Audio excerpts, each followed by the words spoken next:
देखने लगा बार बार, क्या करें। गुरु ने तो एकादशी नहीं कराई, लेकिन भगवान जरूर करा। भगवान रीझ गए, थोड़ा सरल थे, थोड़ा सा प्रसाद पेटू भगत को एक खाओ। जैसे एक निवाला दिया, उसकी तो जितनी भी तृप्ति थी सब दूर हो गई। ऐसा लगा उसको कि पेट भर गया। और जब भगवान जाने लगे तो रोने लगे, प्रभु भूखा तो रहा, लेकिन आप लोगों को देखकर लगा बड़ा अच्छा। आप लोगों की ये छवि है ना, इससे मेरा मन प्रफुल्लित हो गया। लेकिन प्रभु ये काम करना, हाँ आप आने में देर करते हो, अब मैं बुलाऊं तो हल्के आना, इतनी देर मत करना। रोजाना की भांति वो मंदिर में गया, उसने किसी को नहीं बताया, ना अपने गुरु को बताया, ना चेला, किसी को नहीं बताया, क्योंकि उसने सोचा कि भगवान ऐसे ही आते होंगे। 15 दिन बाद फिर एकादशी आई, गुरु से कहा, गुरु हाँ इसकी व्यवस्था करो। व्यवस्था की, गुरु ने थोड़ा सामान बढ़वा दिया। क्यों? अरे उधर एक भगवान नहीं, 2 भगवान आते। गुरु ने कहा थोड़ा भूखा रहा होगा, कोई बात नहीं, थोड़ा सामान और बढ़ा दो। थोड़ा सामान बढ़ा दिया, लेकर पटलियां बांध के गया जंगल में, बनाया बड़ी। अब तो उसने 3 थाली लगा ली, एक राम भगवान के लिए, एक सीता के लिए और एक अपने लिए खुद। और अब बुलाने लगा कि सीता राम आइए, राजा राम आइए, मेरे भोजन का भोग लगाइए। राजा राम आइए, सीता राम आइए, मेरे भोजन का भोग लगाइए। वो मेरे भोजन का भोग लगाइए, मेरे भोजन का भोग लगाइए। इस बार भगवान ने देर नहीं की, और भगवान ने फिर एक कौतुक कर दिया। सीता मैया को तो साथ में लाए, लेकिन संग में बगल में लक्ष्मण जी को भी ले आए। सीता समारोपित वाम भाग, राम वाम दिस जानकी, लखन दायनी और। देखा, बड़बड़ा गया, बार बार भगवान की तरफ देखे और थाली की तरफ देखे। 3 भगवान और 3 थाली। आज भी एकादशी पक्का है।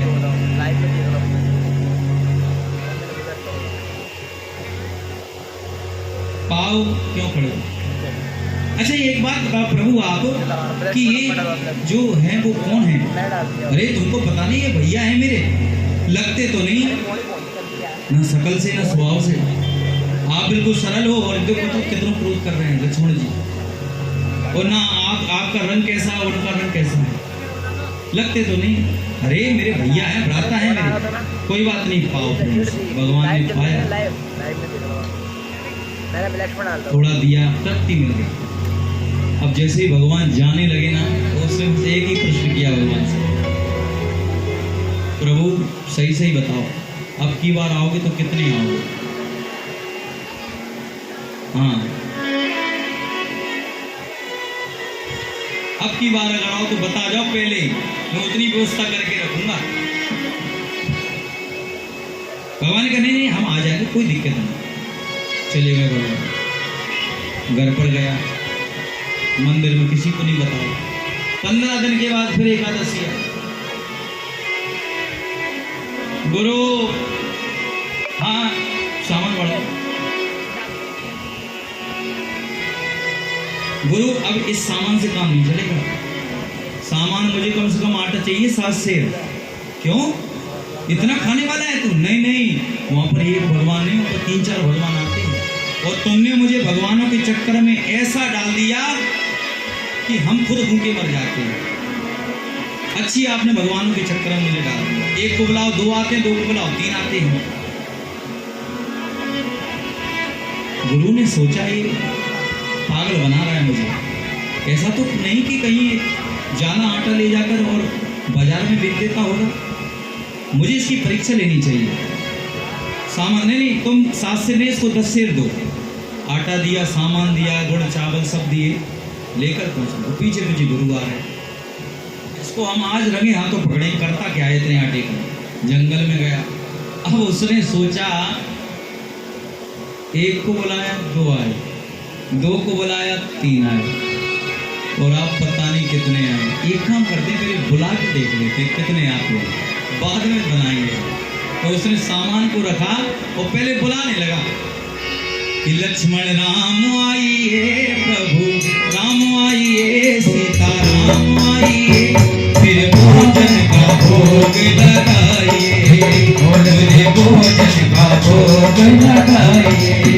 राजा राम आइए, लक्ष्मण राम आइए, सीता राम आइए, मेरे भोजन का भोग लगाइए, मेरे भोजन का भोग लगाइए। इस प्रकार जब बुलाने लगा तो भगवान ने कौतुक कर दिया और क्या किया।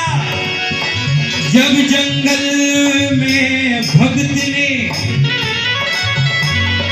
कीनी करुण पुकार,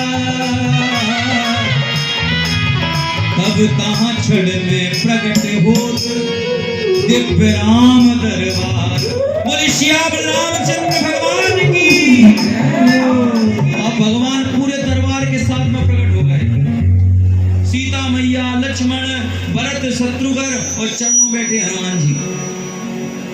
तो और भड़बड़ा गया, लाओ भगत।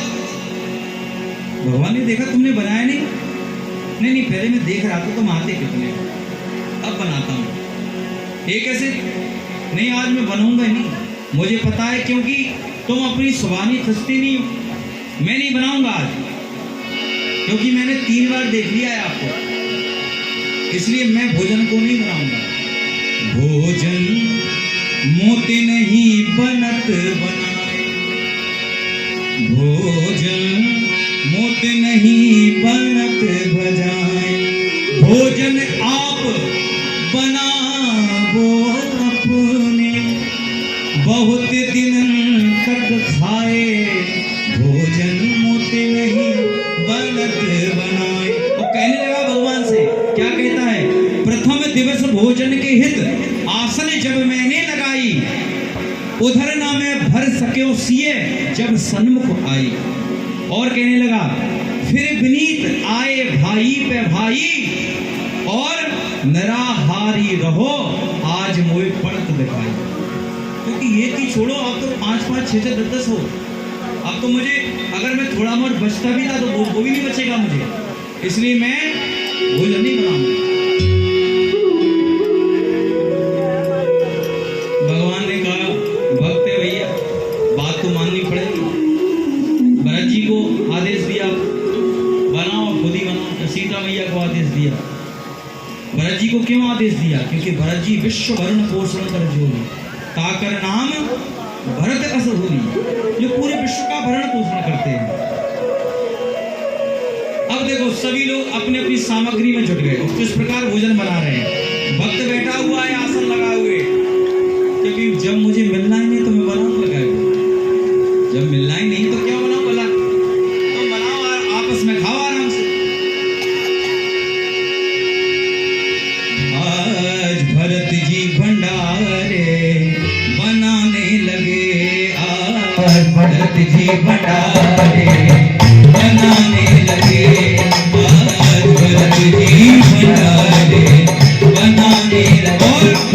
सुनकर लकड़ी लखन लाल लाने लगे, चुनकर लकड़ी लखन लाल लाने लगे, आज भरत जी भंडारे बनाने लगे, आज भरत जी बनाने लगे। पहुँचते पूछ से अंजनी लाल चौका, पहुँचते पूछ से अंजनी लाल चौका, और हाथों से पहुँचा लगाने लगे, और हाथों से पहुँचा लगाने लगे। चेत चूले इधर और उधर शत्रुघ्न, चेत चूले इधर और उधर शत्रुघ्न, जी अमलिया कराने लगे, आज अमलिया कराने लगे, आज भरत जी भंडारे बनाने लगे।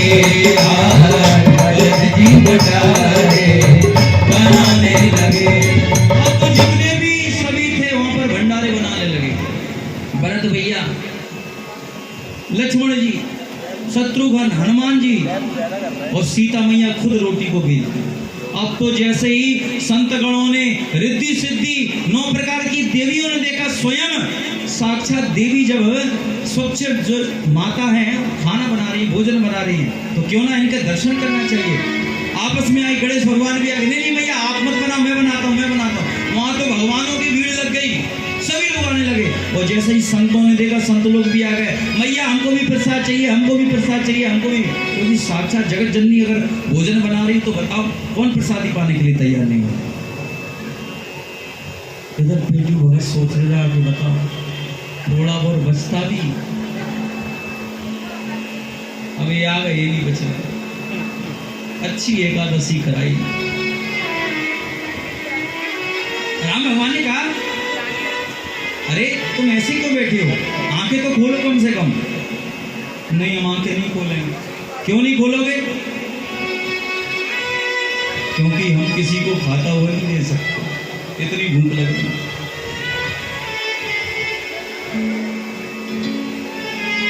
इधर देखा गुरु ने, रंगे हाथ पकड़ूंगा उसको। जैसे ही पीछे गुरु आए, पेटू भगत आवाज लगे, आओ चले आओ, आपकी ही कमी थी, आ जाओ आ जाओ। आपने ऐसे भगवानों के चक्कर में मुझे डाला। देखो गुरु को कुछ दिखाई नहीं दे रहा, कोई भी भगवान दिखाई नहीं। पेटू भगत बैठा है, सामग्री रखी है, लेकिन भगवान कोई नहीं। पागल बनाते हो मुझे, क्या कर रहे हो तुम? गुरु आपने अच्छे भगवानों के चक्कर में मुझे डाला। भगवान दर्शन दे रहे हैं, अरे आपको दिख नहीं रहे? तो कोई राम लक्ष्मण जी सीता मैया, ये जो बंदर बैठा है आपको दिख नहीं रहा है?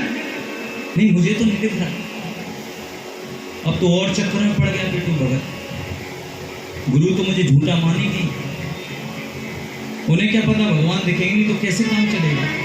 भगवान से प्रार्थना की, भगवान आप मुझे तो दिख रहे हो, लेकिन मुझसे जो बड़े मेरे गुरु हैं वो मुझसे ज्ञान में बड़े हैं, वो पद में भी बड़े हैं, आप उनको क्यों नहीं दिख रहे हो?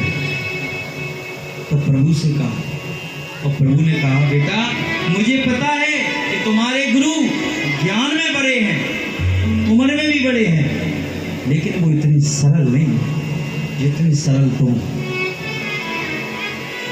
और मैं सिर्फ सरल को प्राप्त हो। गुरु ने कहा, क्या कह रहे हैं भगवान? पेटू भगवान कह रहे हैं तुम सरल नहीं। गुरु जी के आंखों में ऐसे आंसू आए, रोने। तो जब तरल से गुरु सरल हुए तो भगवान भी उनको दिख रहे। अब तो चेला के चरणों में पड़ गए कि बताओ मैं देखता था और मैं सुनता था कि गुरु की कृपा से चेला को भगवान की प्राप्ति होती है, लेकिन आज चेला की कृपा से गुरु को प्राप्ति हुई है।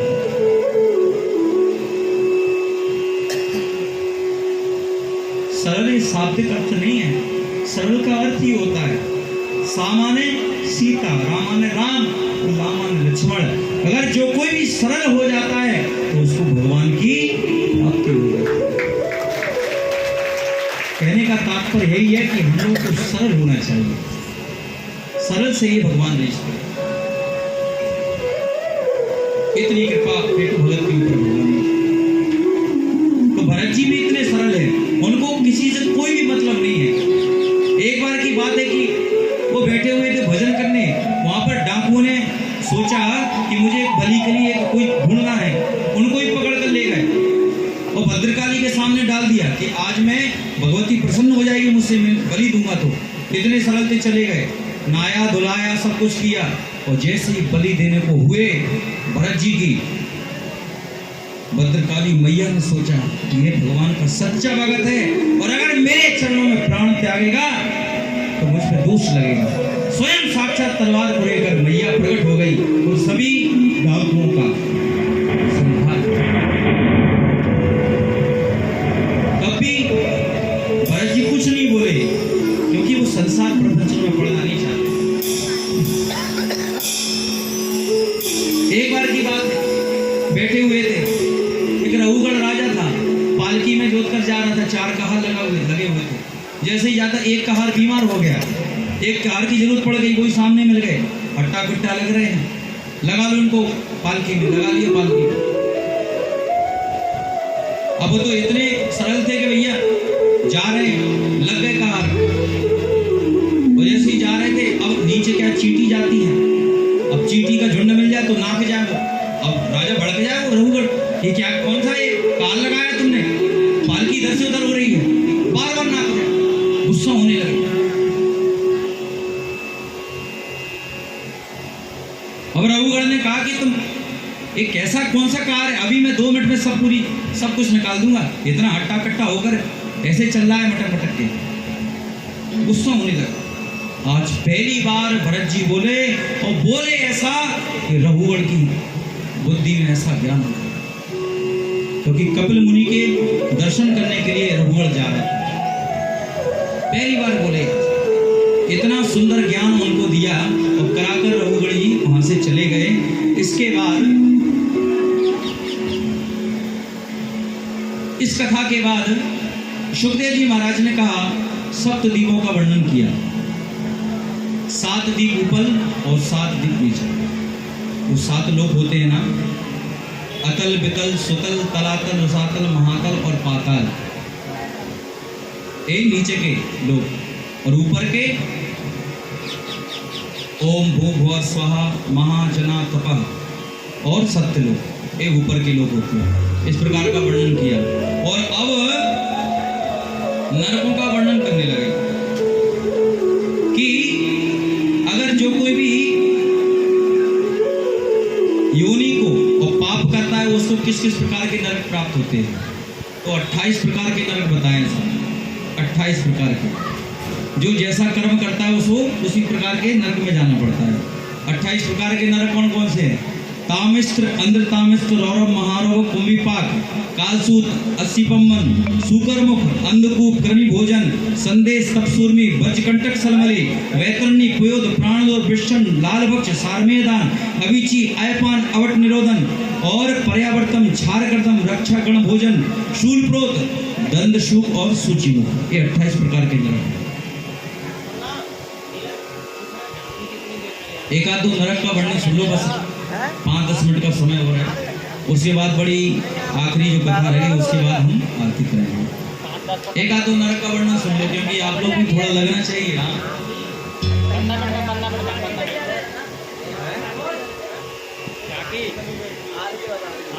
पहला नरक है तामिस्त्र, जो लोग पर संपदा का हरण करते हैं, यानी किसी की संपत्ति को हरण कर लिया तो वो तामिस्त्र नाम के नरक में जाते हैं। और दूसरा है रौरव, जो झूठी गवाही दे किसी की, वो रौरव नाम के नरक में जाता है। और मंदरौरव, जो व्यक्ति छल कपट करके धन कमाता है, हाँ, जिसको हम कहते हैं 2 नंबर का धन, उनका रिजर्वेशन हो गया रौरव नरक में। हाँ, इस प्रकार के 28 प्रकार के नरक हैं। 28 प्रकार के नरकों का वर्णन। अब तो राजा परीक्षित जी घबराने लगे। कैसे घबराए सुखदेव जी महाराज के सामने, प्रभु क्षमा करो, ये इतने प्रकार के 28 नरक, और मेरे से तो इतनी बड़ी अपराध हो गया, इतना बड़ा अपराध मेरे से हो गया कि मैंने एक संत का अपमान किया, तो मुझे ये नरक में भोगना पड़ेगा। तब कथा सुना दी अजामिल की। सुखदेव जी महाराज कहने लगे, आप तो छोड़ो, अरे जिसने जिंदगी भर भगवान का नाम ही नहीं लिया, व्यसनों में रहा, पाप में रहा, जिंदगी भर रहा, और उसने आखिरी बार जब नारायण भगवान का नाम लिया ना, क्योंकि संत जन जब उसके घर पर आए, क्योंकि उसकी जो पत्नी थी वैश्या थी, तो वैश्या से इतना प्रेम करता था वो, लेकिन शरीर से ब्राह्मण था, लेकिन पहले अच्छा ब्राह्मण था, लेकिन उसने पता नहीं कुछ ऐसी कुसंगति में पड़ गया कि बुद्धि ही बदल दी, पाप करने लगा।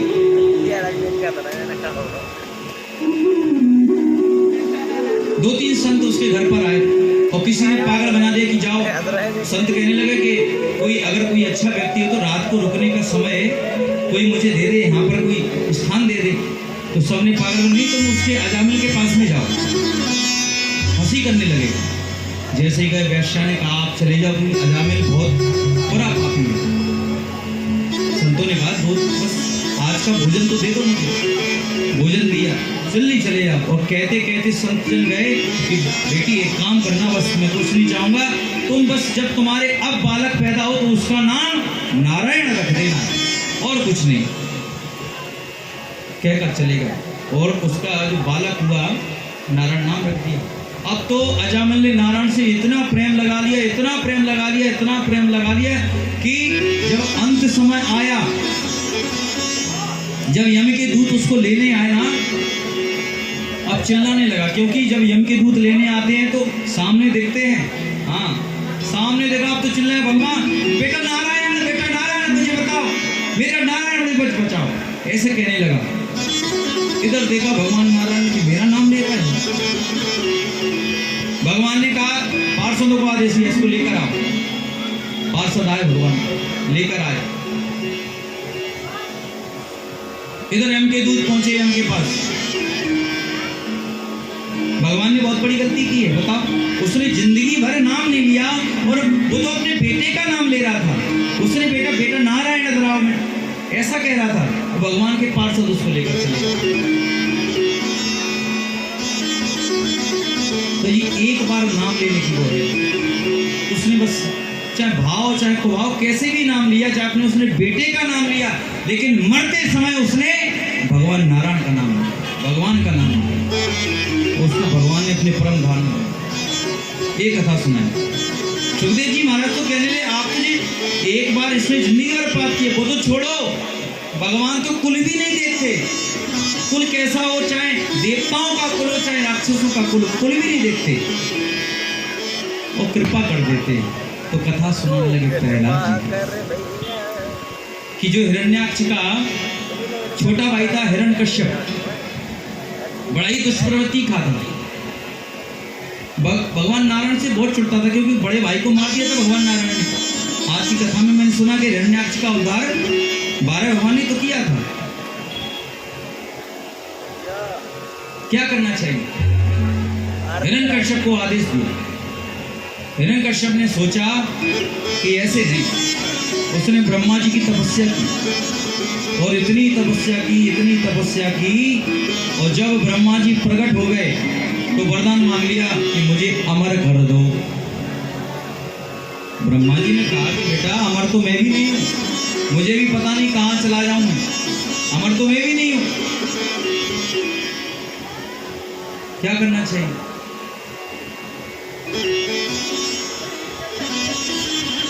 तो मुझे कुछ वरदान दे दो। अब तो उसने वरदान मांगने की झड़ी लगा दी ब्रह्मा जी। कहा मुझे पहला वरदान दो, ना मैं भीतर मरूं ना बाहर मरूं।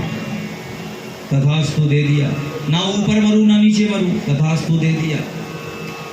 ना जीभ से मरूं ना निर्जीव से मरूं, दे दिया।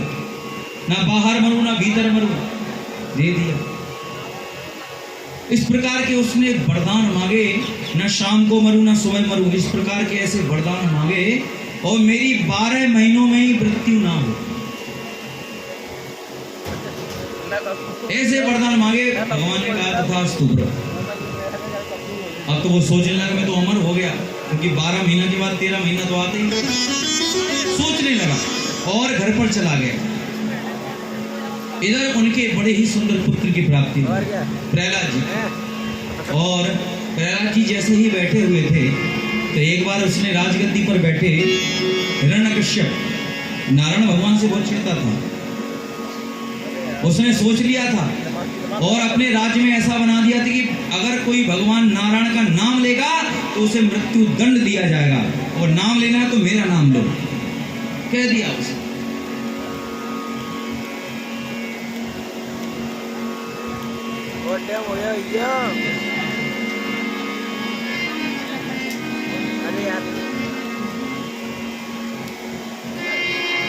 ले लिया। अपनी गोदी में प्रहलाद को बिठाला हिरण्यकश्यप ने और कहने लगा कि बेटा कुछ पढ़कर आए हो, कुछ सीख कर आए हो, कुछ जानते हो? तब प्रहलाद ने कहा, बड़ी सुंदर, तत्साधु मन्ये स्वरवर देहिना सदा समुद विघ्न धियाम सद्ग्रहात् हित्वात्मपातं ग्रहमन्धकूपं वनं गतो यद्धर्माशयते। अरे आप जानते नहीं हो कि भगवान का नाम लेना चाहिए, भगवान का नाम हमको 24 घंटों में लेना चाहिए। प्रहलाद जी समझा रहे हैं। हिरण्यकश्यप सोच रहा है शायद मेरा नाम लेना चाहता है, तो कौन से भगवान का नाम लेना चाहिए? अरे आपको नहीं पता है, भगवान नारायण का नाम लेना चाहिए। अब तो इतना क्रोध में आ गया कि राजगद्दी से फेंक दिया, जाओ इसको ले जाओ। कयादू आ गई, उसकी पत्नी जो प्रहलाद जी की माता थी। अरे इसको क्षमा कर दो, छोटा ही तो है ना, अभी पढ़ा है ना कोई है, और आप ऐसे डांट रहे हो उसको। हिरण्यकश्यप ने सोचा चलो जरूर इसको गुरुकुल में पढ़ने भेजो। पढ़ने भेजा। कुछ समय बाद आए लौटकर, गोदी में बैठाला, आपको सीख कर आए हो? हाँ बिल्कुल पिताजी। आप बताओ, शायद बेटा को सीख कर आया हो और बखान कर दिया आपको।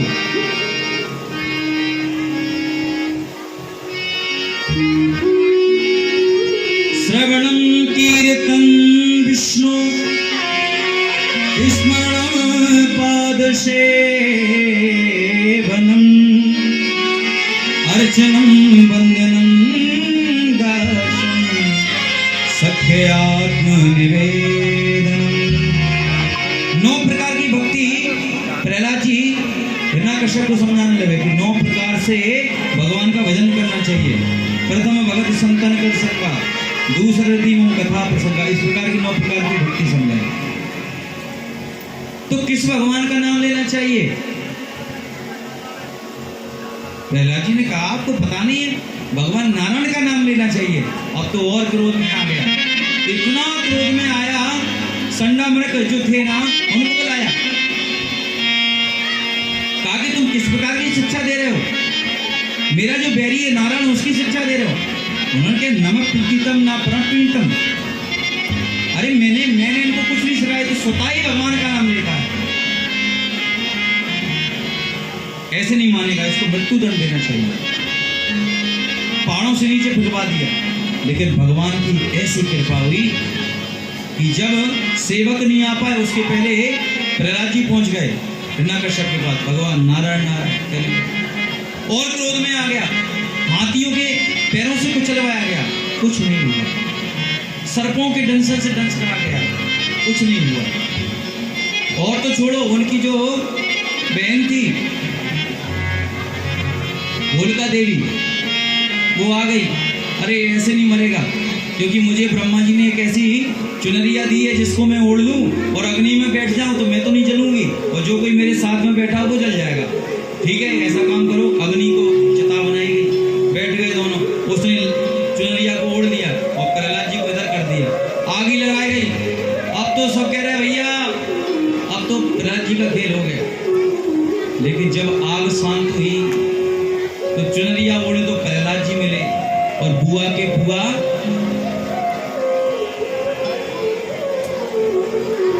सेवक गए हिरण्यकश्यप के पास में, महाराज बलवान हुआ। क्यों, क्या हुआ? बुआ तो गई, कहाँ गई? अरे अग्नि में जलकर भस्म हो गई। और क्रोध में आ कयादू ने कहा एक बार क्षमा कर दो। कयादू की बात मानकर गुरुकुल में फिर से जाने दिया। जाओ इसको फिर से शिक्षा दो, ऐसे नहीं मानेगा ये। अब तो फिर गुरुकुल में ले गए। अब गुरुकुल में ऐसा उत्पाद करते हैं हमारे प्रहलाद जी नाम संकीर्तन का कि जितने भी उनके मित्रगण मंडल थे ना, जितने भी उनके साथ में मिलकर, क्योंकि एक बार संडामृग दोनों कहीं गए थे। अब उन्होंने कुछ क्या करना चाहिए, कुछ खेल